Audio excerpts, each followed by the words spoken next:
Hi, everybody. Welcome to our Ask the Experts webinar working with the LGBTQIA community. Before we get started, I just wanted to share that this webinar is being recorded and you will receive the slides and recording in our follow-up email that will be going out tomorrow morning. If you're having any technical difficulties at any time, we suggest that you refresh the GoToWebinar page or re-enter the webinar.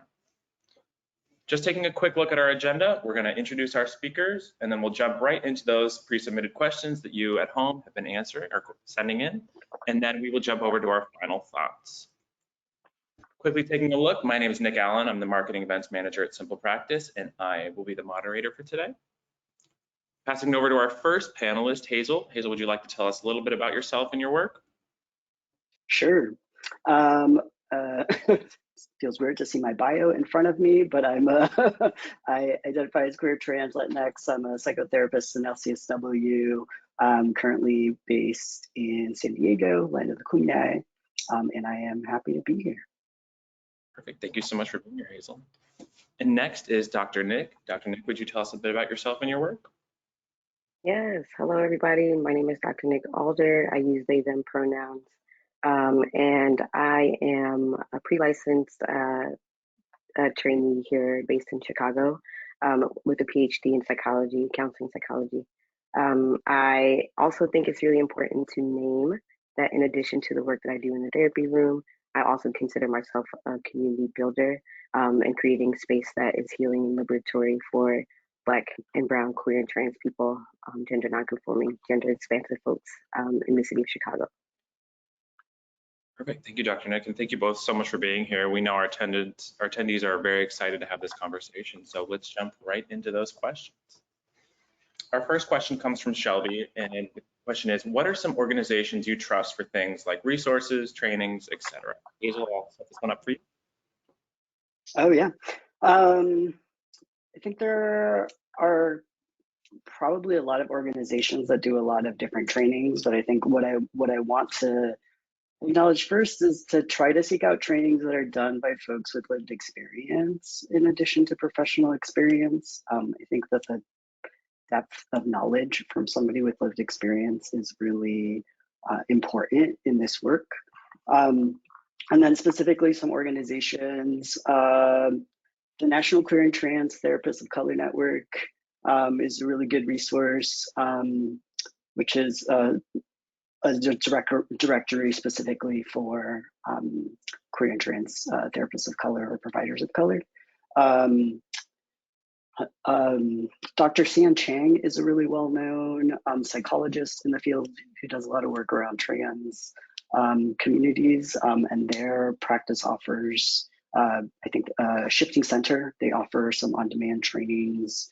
And then more broadly, the Affirmative Couch is another organization that offers some on-demand trainings, as well as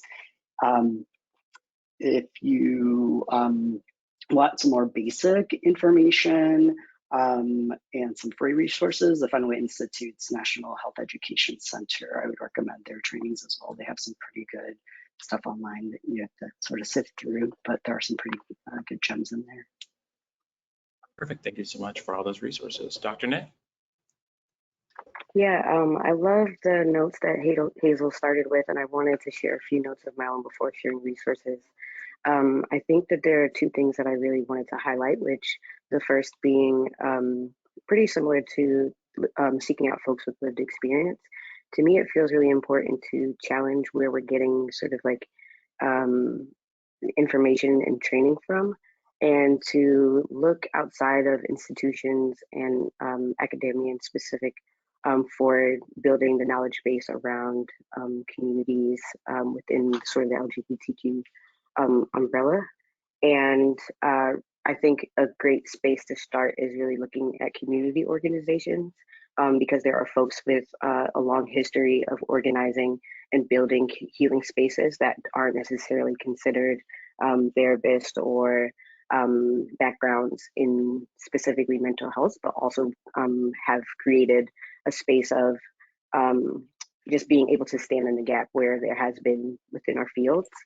And the second thing I wanted to note is that I'm going to share some organizations that are national, but it really feels important as a community organizer to really sort of like drill home the importance of hyperlocal localization, and not just sort of like looking at these really local, national organizations, but looking within your own communities, because I think that the things that your clients are presenting with, they're contextualized within your own community, and so the needs are going to be very different.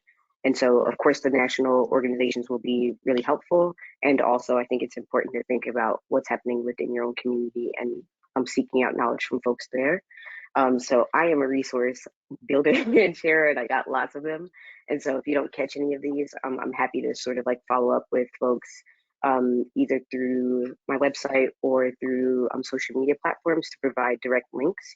But I'll share a few. And like I said, I have tons and tons and tons. So Hazel mentioned one already, and that I was going to share the National Queer and Trans Therapists of Color Network.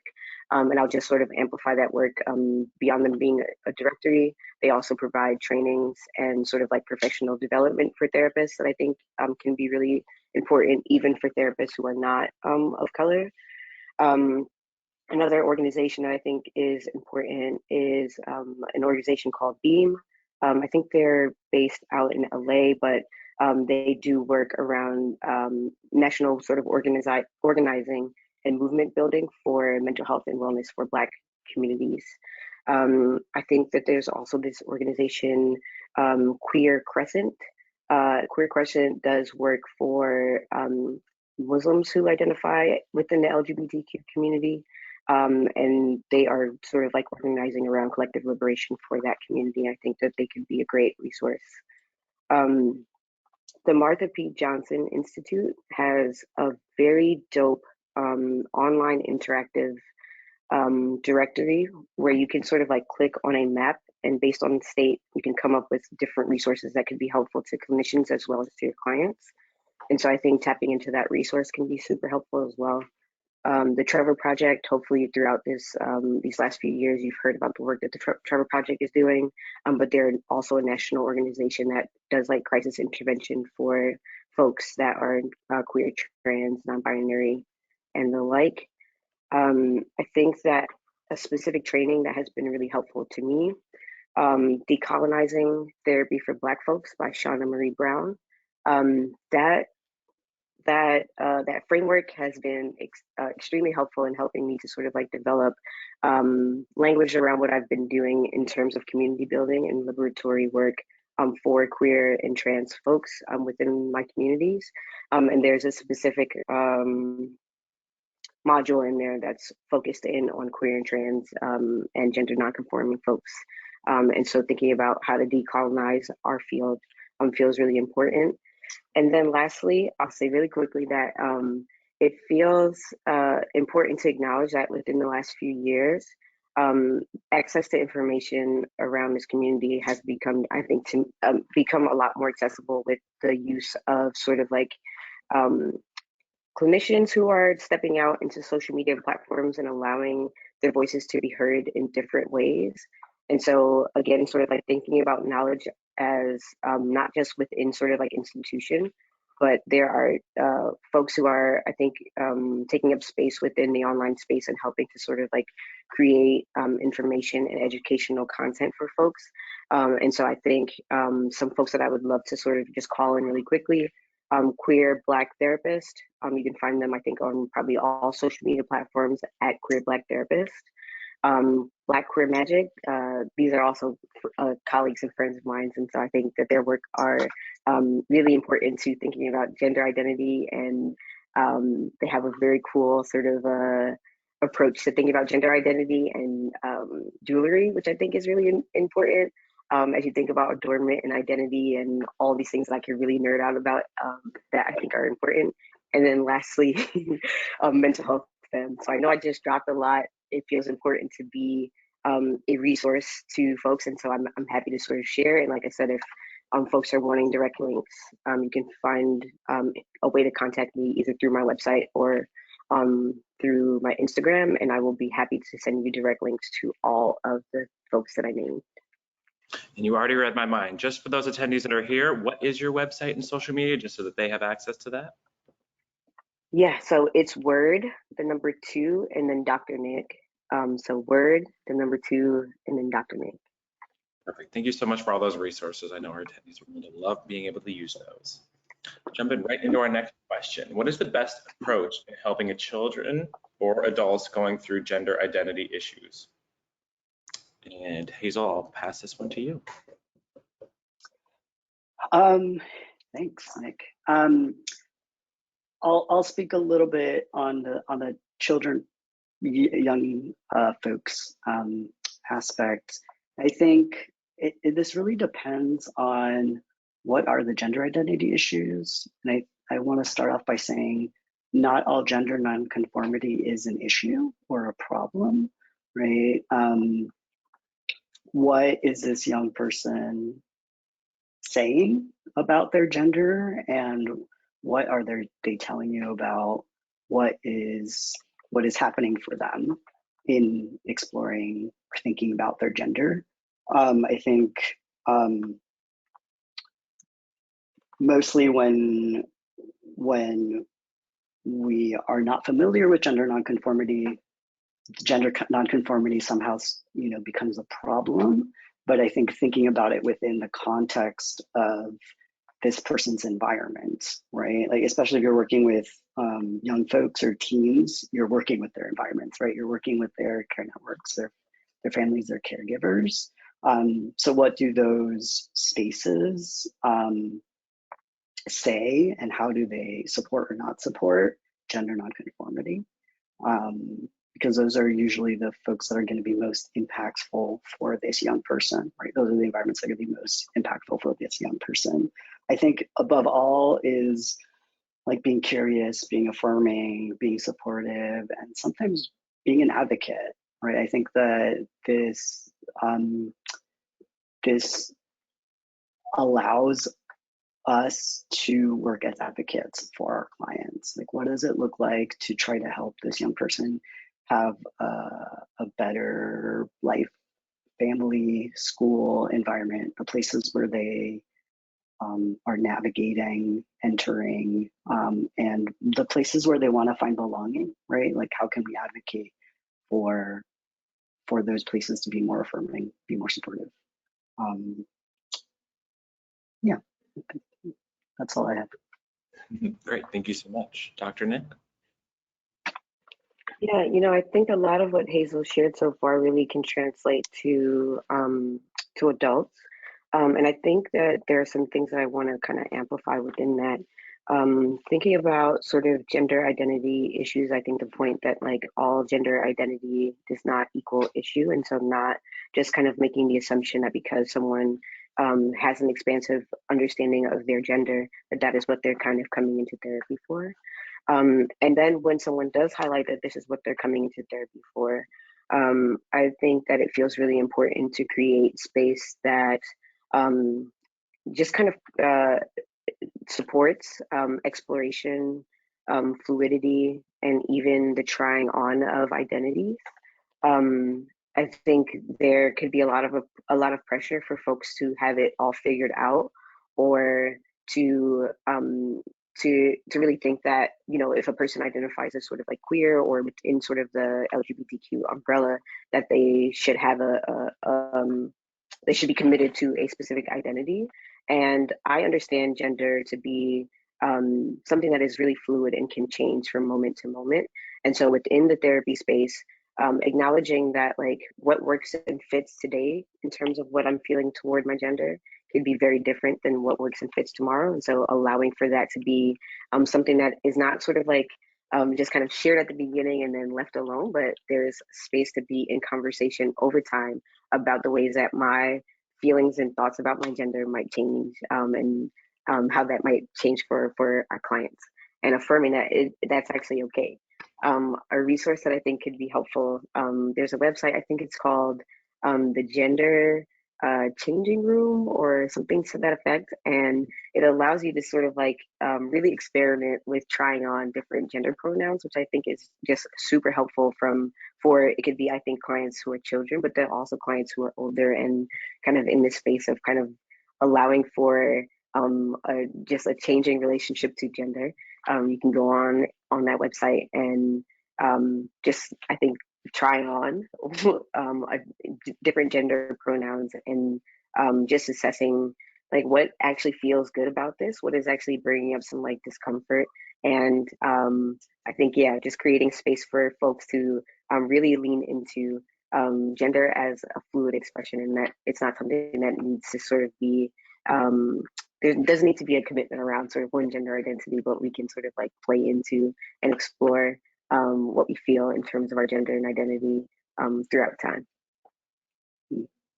And if I can add also, Dr. Nick mentioned resources.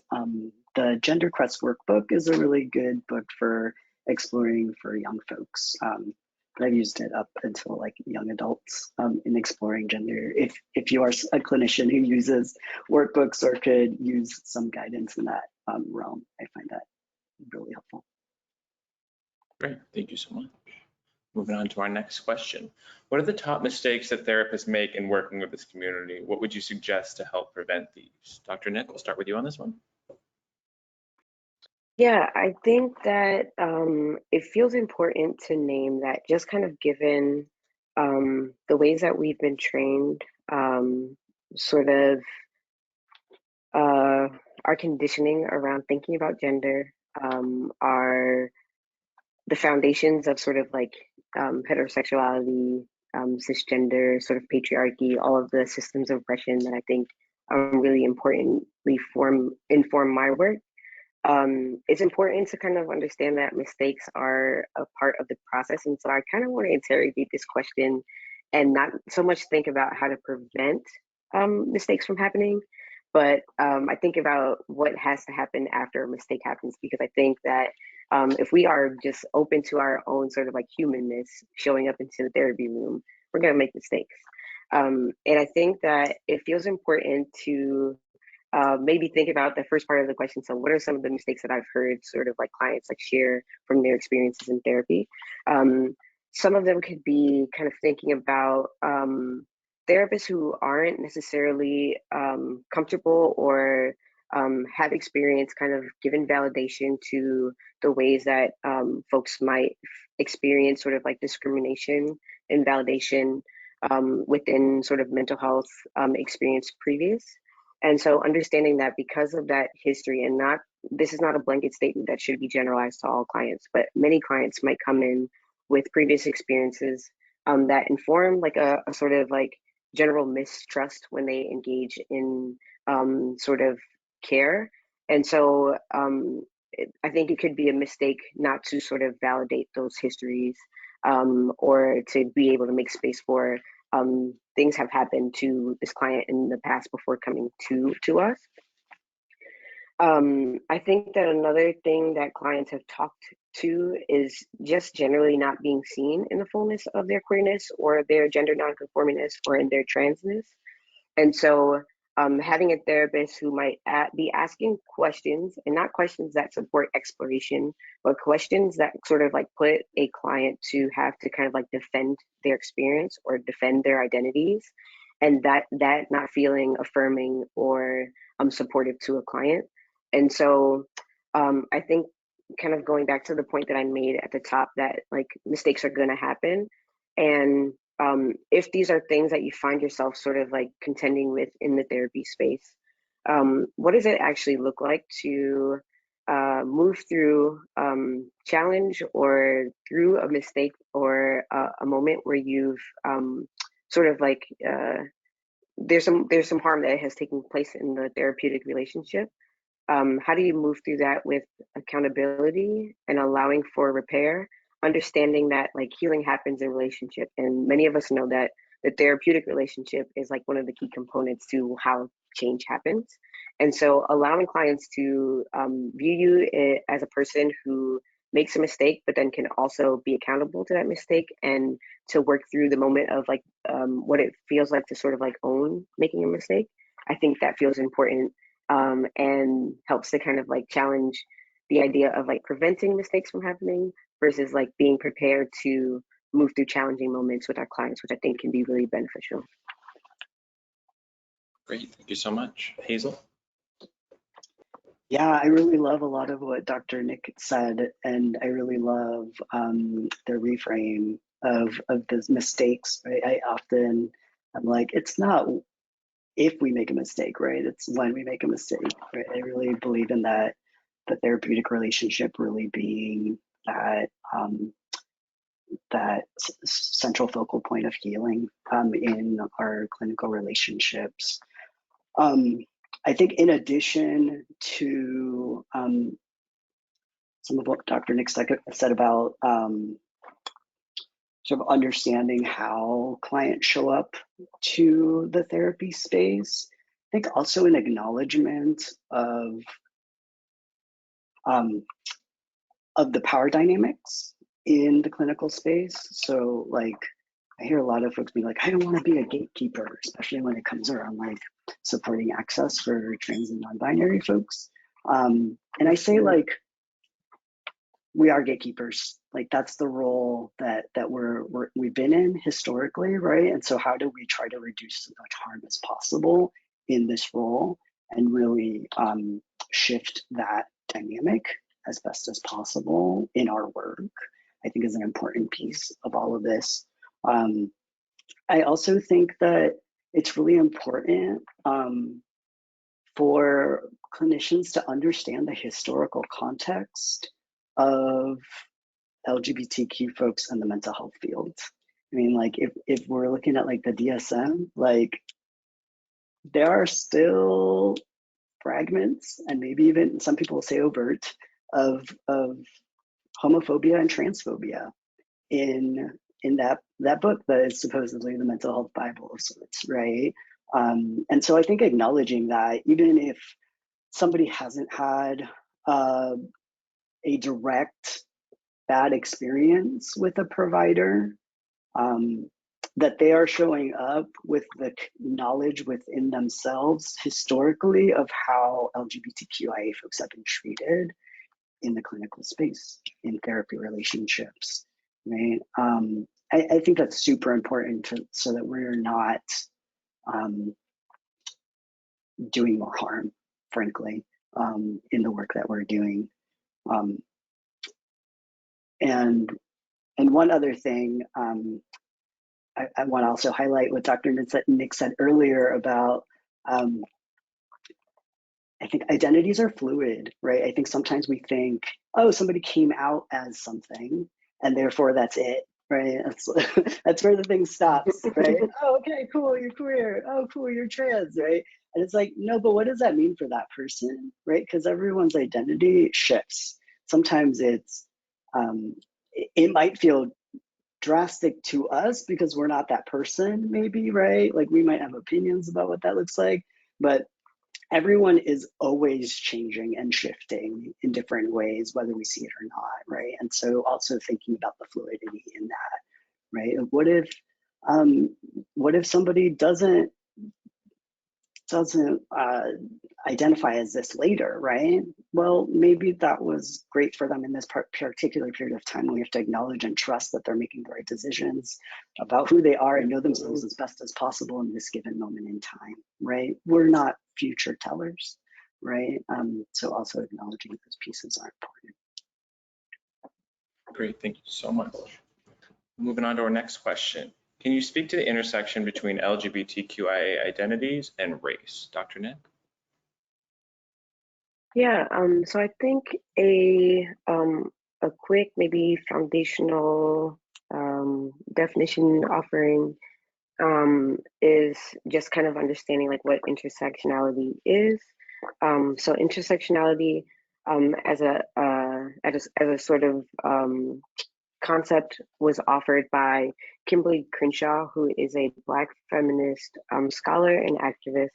And she really just tried to help to give some understanding to how intersecting identities and the sort of like context by which those intersecting identities and the experience of sort of like interlocking or overlapping oppressions impacts a person's experience.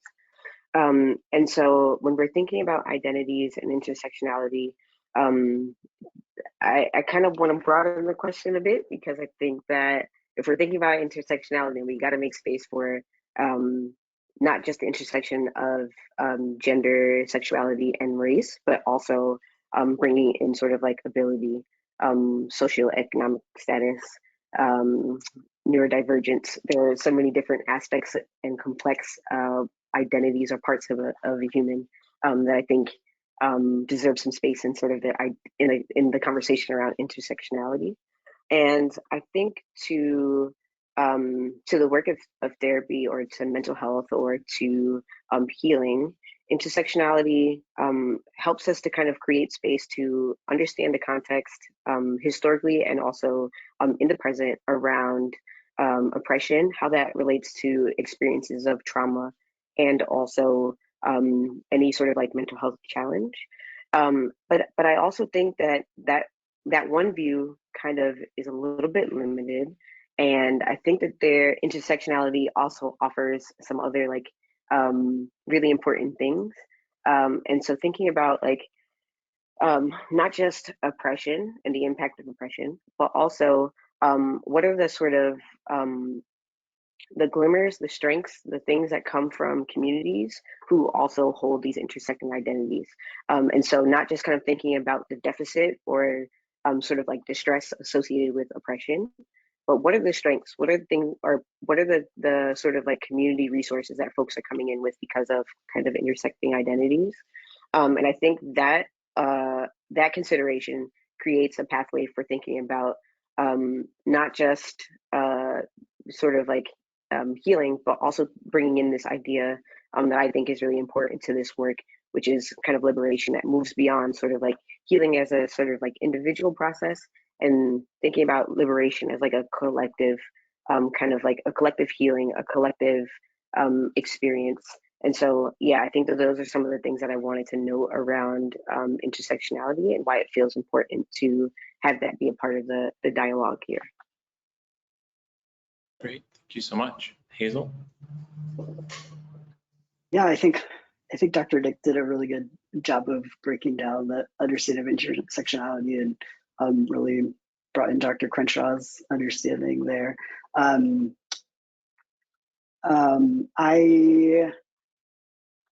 Do I have anything to add?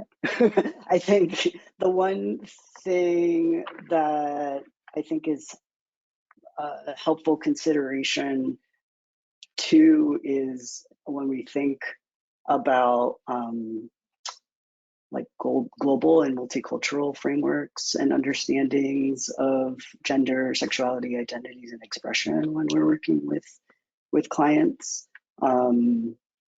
And also understanding the points of privilege and oppression for folks. And like I think Dr. Nick mentioned, right? Like also thinking about the points of resilience, right, for folks. And I think for folks who don't share identities with their client, well, even if you do, is checking your assumptions, frankly, right? Like recognizing that your experience is not going to be the same as your client, even if you have some identities that are the same, right? So taking everyone as an individual, a unique individual with their own intersection of identities and understanding and history. But also, if you're somebody who doesn't share some identities, right, is checking your own privilege, your own attitudes and beliefs, values, and how that will impact the work that you do with this client, right? With your clients. Great, thank you so much. On to our next question. Can the panel? Sorry? I'm so sorry, Nick. I was just gonna say, I think I want to add one small note, even though I think we did a good job here, but I think that it feels really important to really contextualize, like at the point of this recording, we are still living through a global pandemic. And it feels really important to understand that like we're no longer living in a time where I don't necessarily know I agree that we were ever living in a time. It just feels like in this moment in history, therapists, folks who are working in the mental health field, we are currently living in a world where clients really need for us to show up in ways that are acknowledging the histories that folks are sort of coming in with, that are not shying away from or afraid to having really challenging and difficult conversations and saying things like racism, saying things like capitalism, saying things like colonialism, saying these and speaking truth to a lot of the experiences that our clients are coming in with. And I think that this point that I'm making really is broader than sort of even just thinking about the queer, trans, non-binary, full sort of like LGBTQ community, but really thinking about, to Hazel's point around sort of like power and privilege, what is it that we can be sort of like offering up? What is it that we can be sort of like giving up to be able to stand in the gap for a lot of the clients that are sort of like showing up into the therapy room, and not just like needing to create space for their individual healing, but really thinking about how do I lend my voice to the collective liberation of these communities. Thank you so much for the addition. All right, next question. Can the panelists recommend any additions we should be making to our intake forms to be affirming? Hazel, I'll start with you on this one. Yeah, I think to start, that intake forms are a kind of promise. And so I would just want to highlight that just making intake forms affirming, that shouldn't be the end point of your processes for your clinics or your organizations, right? That hopefully you're also investing in training and consultation to be able to offer affirming services to all your clients. I think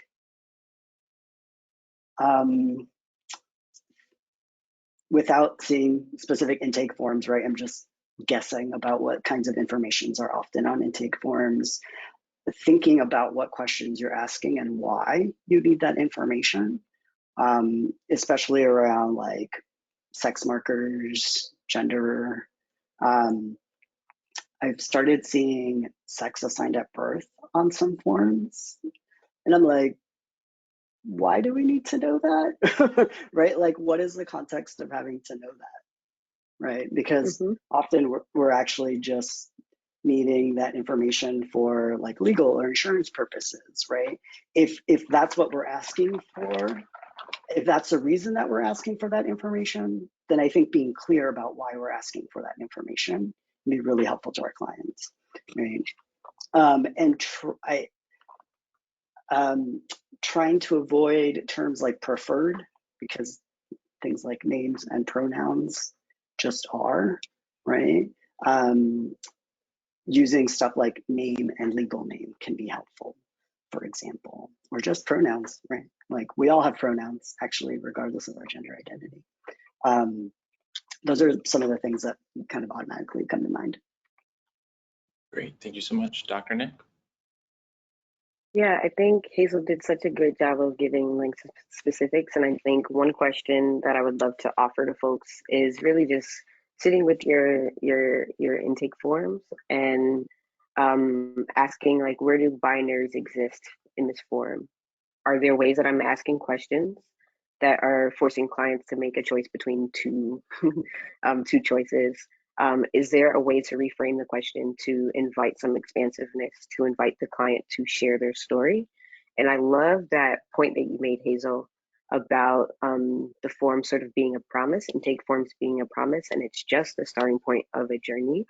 And so from these forms that, you know, we understand the importance and why we use them, how are you inviting clients to really to invite you into their story, and understanding that like I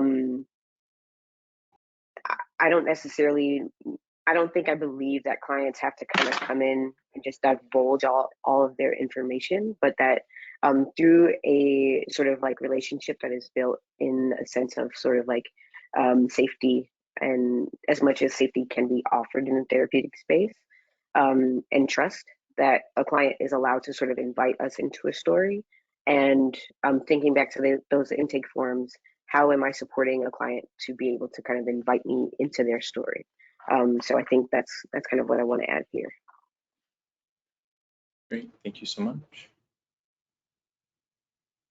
Our next question is, How can I best support coming out experiences? What do I not know that could potentially harm? Hazel, I'll start with you. Sorry, it's the worst. That's okay. Just trying to stay hydrated. I feel like I have a lot of caveats for these questions, and this is not, and this is not an exception. I just want to highlight coming out is not right for everybody.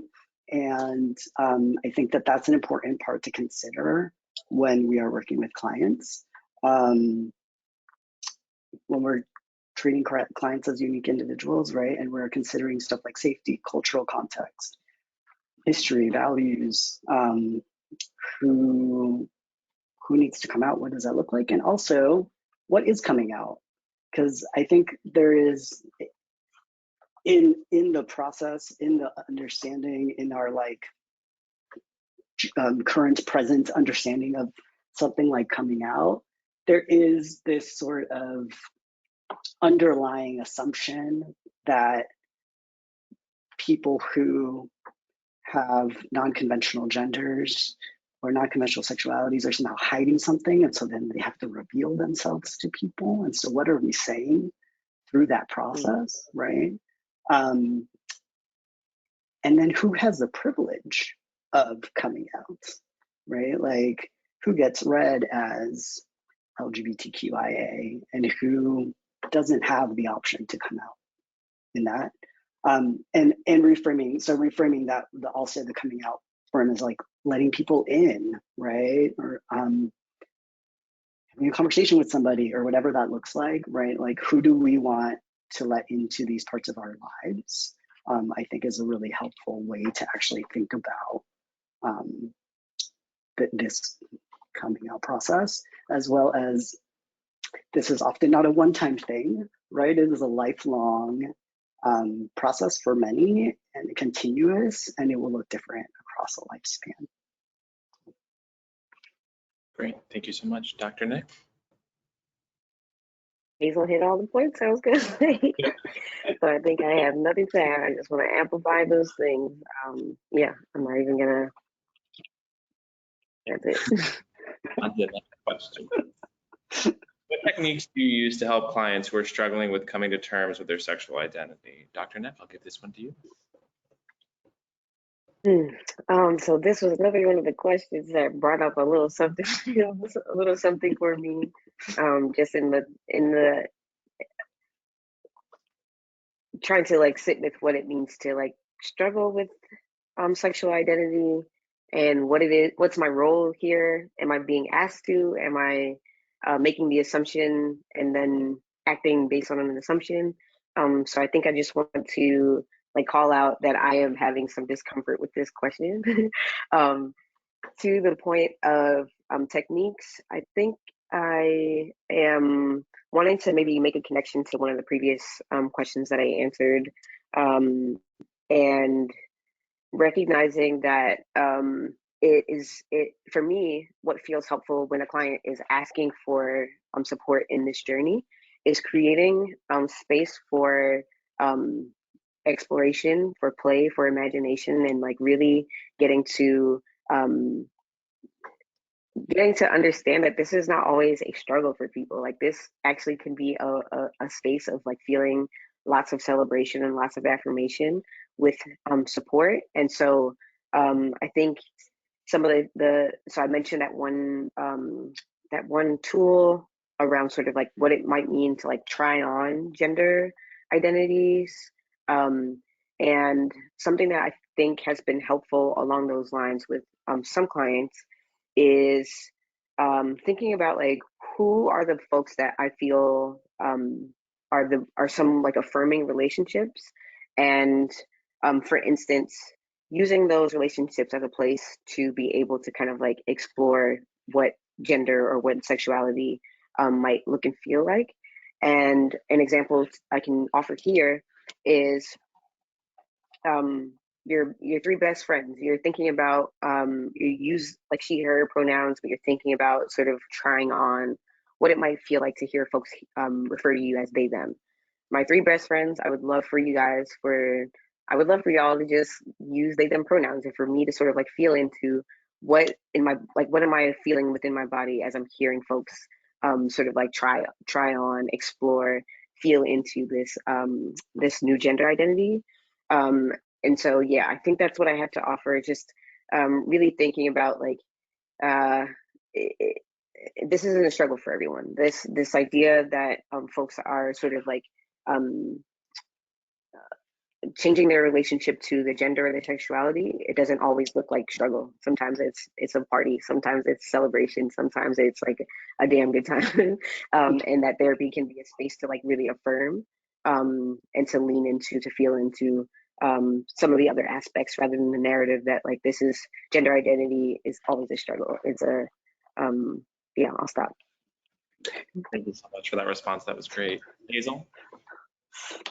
Yeah, I'm like thinking about what Dr. Nick said, and just thinking about like gender euphoria, right? Like when somebody like finds out or comes to an understanding of their gender and is able to express it in the way they want to, like that is celebratory, right? And I think that's the same around sexual identity. And I think when we think about it, when we think about a lot of these things, a lot of these questions from a heteronormative framework, right? Then we emphasize stuff like struggle, like coming out, like, right? And I wonder what it looks like not to, right? What does it look like for somebody to just be who they are? What is that freedom and curiosity, freedom to express, freedom to figure out who you are, right? What would an environment like that look like? And if somebody is struggling with figuring out their identity, I work relationally, I work psychodynamically, but I don't think there's like one like therapy modality that's necessarily right for helping folks who are struggling with this. I do think thinking about if the struggle is coming from a place of shame, for example, like what is that shame about? Where did they learn that shame? What are their like? What was their childhood, and who were the people that were around them and who helped raise them, and what kind of values and beliefs that they instill?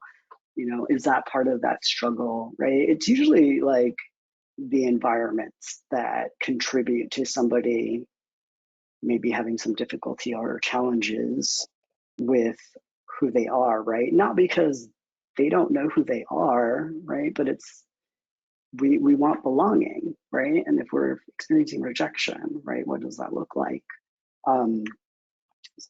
So yeah, just to add that. And I think one other thing I want to add. There's not one way to be a particular identity, right? And so sometimes also trying to find spaces for that unique individual to be seen and heard and valued. And sometimes that's just the clinical space, and sometimes there are other spaces, right, where that person can be seen and valued, like support groups or resource centers or spaces like that. Can be also helpful, right, to see yourself in other people. Great, thank you so much, both of you. Next question is, what is one thing you wish you would have known when you began working with the LGBTQIA plus clients? Dr. Nick? So I think this question, one thing that I wish I would have known, I was kind of thinking about something that was already mentioned just in the question right before this around kind of gender euphoria. A lot of I think Hazel just mentioned, like a lot of the ways that we are coming to the work have been sort of like founded in this kind of like heteronormative, cis, don't y'all want me to say all the words, ways of sort of like understanding. And so really trying to disrupt, use all the words that folks are using in this moment, decolonize, really try to step out of that frame of thinking in this work with clients. We're not always looking to support folks through struggle. Sometimes it's sometimes the work is really around creating community. Sometimes the work is around sort of like deepening connection within chosen family, and that being a space that is I think a huge growth edge, because we've all been sort of like conditioned to think about sort of like traditional kind of family structures. And so what might it mean to sort of like shed and really try to unlearn, disconnect from the ways that we've been conditioned to help clients to come into a space that feels affirming, that feels celebratory, that feels that they can be sort of like seen and held, and not always sort of like highlighting a struggle. Of course, we don't want to sort of like ignore kind of the histories that we've all sort of that I've named and sort of like talked through, even just before now, but not allowing that to be the one lens. There's not one. There's not just that one lens, but that we could really be doing some work to help folks to really deepen their connection to community, deepen their connection to kinship, to chosen family, to family if that is what they're wanting. But I think, yeah, that's something that I wish I would have known kind of as a very young queer therapist. Great, thank you so much. Hazel? I love that. I think like what are we willing to unlearn, right, through this process? I think it's a really helpful frame. I don't know if there's one thing I wish I would have known. I think one common thing that I hear often, and I try to support folks around, especially like early career clinicians, is the community is much smaller than you will ever think it is.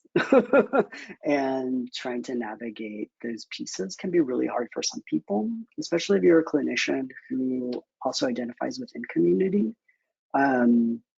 What does that look like for you to navigate spaces for yourself and for your clients? How can you get comfortable having conversations about the relationships and boundaries? Like, I think that's like the primary thing that I think is a real struggle for some folks when they start working with this community. And I think, like I said, there's not one thing, because that's unpacking.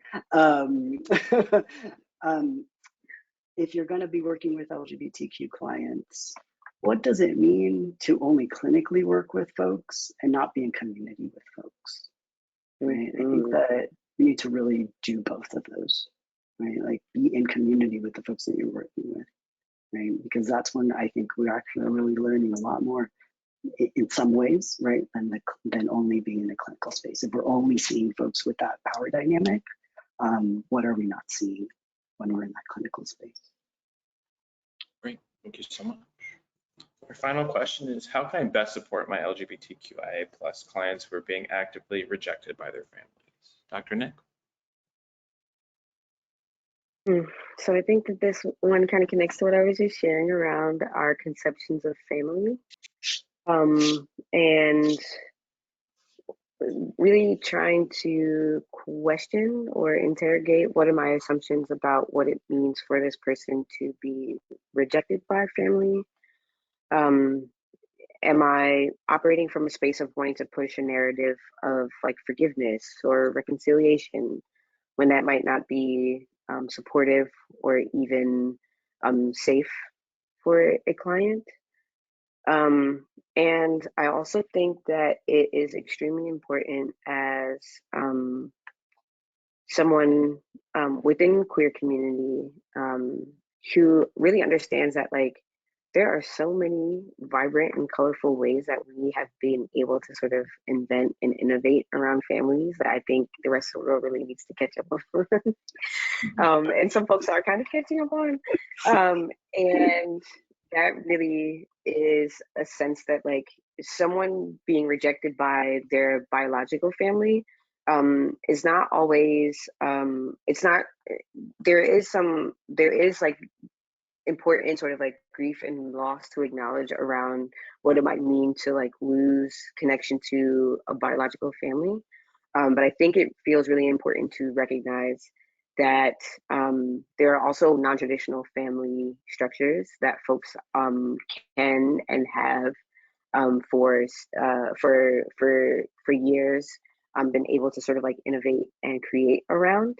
And as a therapist who is supporting clients in the space of really trying to sort through what it is that they're feeling or experiencing through rejection of like a biological family, some of the things that can be really helpful is around like resourcing and helping to kind of connect to community, because I think as Hazel mentioned, we're seeking belonging. And a recent quote that I can't remember who said that really resonated with me is like, belonging is a practice.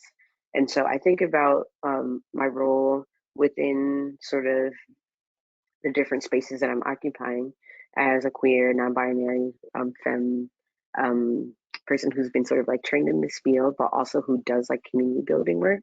I want to be a bridge to be able to connect my folks to their folks. And so if it is sort of like, yeah, so I think I'm wanting to be a bridge that connects my folks to their folks. And that might mean to their families, but it also might mean to folks who are within community that is accepting and affirming and celebrates the fullness of who they are and really creates like a space for belonging. And so I think that's kind of what I want to offer here, is that yeah, recognizing that we could benefit from really troubling the ways or interrogating how we're thinking about family, and allowing folks to make decisions on like what feels good and safe and supportive for them. And if it is disconnection from family, then like really thinking about what is our assumptions, what are the ways that we've been the ways that we've been conditioned to think about family. Are we pushing our own assumptions? Are we allowing for the client to really lead what it is that they're needing in terms of working through sort of family rejection? And also understanding that this feels like one of those narratives that kind of gets placed on queer community, on folks who are trans, on folks who are within sort of the gender expansive community, and that like this is not everyone's story. Everyone does not have a family that is rejecting. And so, yeah, I think kind of thinking about assumptions also feels really helpful here. Great, thank you so much. Hazel? Yeah, something Dr. Nick said also, I think what I'm interpreting as sort of like creating boundaries for ourselves around like what part of our biological or blood families like we are accepting of is this quote by Prentice Hill, boundaries are the distance at which I can love you and me simultaneously, right? And I think that that's like a really beautiful way of saying like I need to figure out how to love myself if you can't love me, right?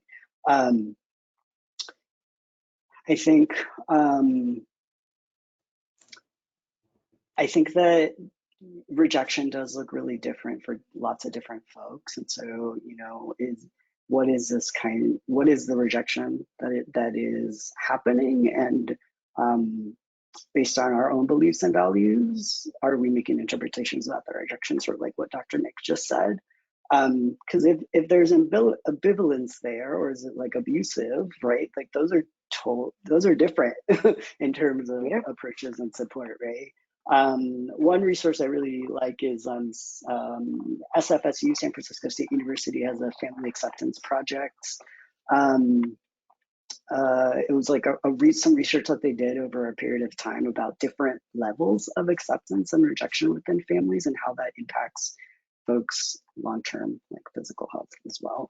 And I really love that because it varies, right? And the impact varies.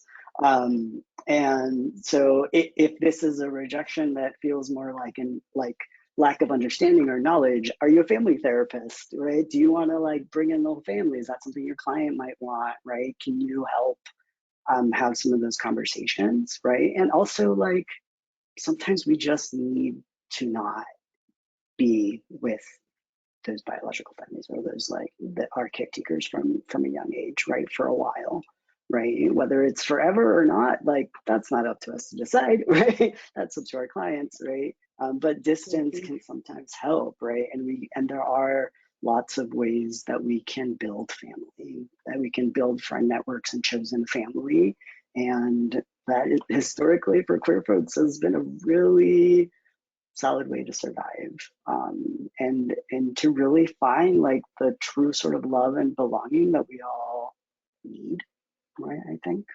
And then there's, sometimes I offer resources depending on the age of the client.